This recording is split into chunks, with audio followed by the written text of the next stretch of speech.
আসসালামু আলাইকুম রহমতুল্লাহি ওয়া বারাকাতুহু।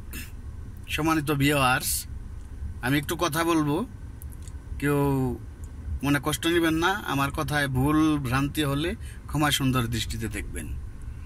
জনাব আব্বাসী হুজুর মুফতি কাজী ইব্রাহিমকে কাফের ফতোয়া দিয়েছেন। আমি আব্বাসী হুজুরের সঙ্গে একমত পোষণ করছি।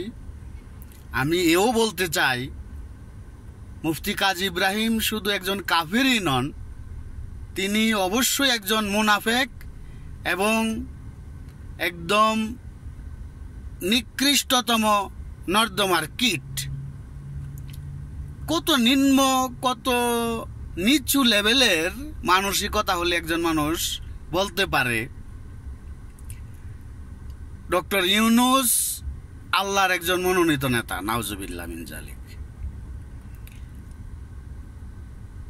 নবী রাসূল আল্লাহ যেভাবে মনোনীত করেছেন, ডক্টর ইউনূস কি সেভাবে মনোনীত? নাউজুবিল্লাহ।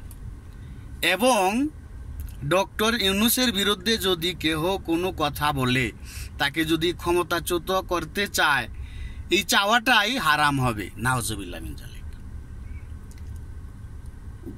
কি বলবো, আসলে বলার কোনো ভাষা পাচ্ছি না খুঁজে।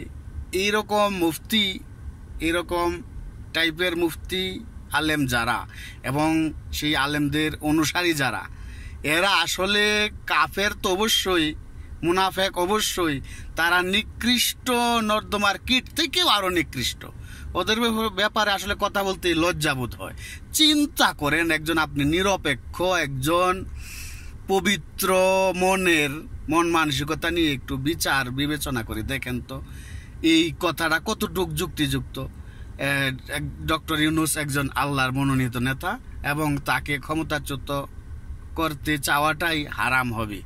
নাউজুবিল্লাহ মিন যালিক। এটা কি একজন বিচক্ষণ মুফতি বা মৌলানার ভাষ্য হইতে পারে?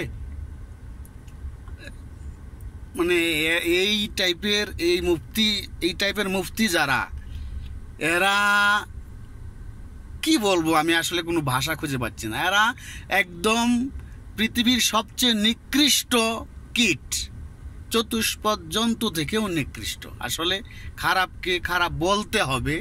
হ্যাঁ, এই খারাপকে খারাপ বলাটা আসলে দোষের কিছু না, এটা গুনাহের কিছু না। কথা মিথ্যা নয়, কথা সত্য। আর সত্য প্রকাশ করা এটা হকপন্থীর একজন হকপন্থীর উপর এটা দায়িত্ব, এই হক কথা, সত্য কথা প্রকাশ করা। ধন্যবাদ সবাইকে। আসলে আমি একটু হয়তো বা বেশি বলে ফেলছি, আমার কথায় কেউ মনে কষ্ট নেবেন না। ভুল ভ্রান্তি হলে ক্ষমা সুন্দর দৃষ্টিতে দেখবেন। কিন্তু আমার কাছে যা সত্য মনে হয়েছে আমি সেটাই বলছি। সবাই ভালো থাকবেন। আল্লাহ হাফেজ।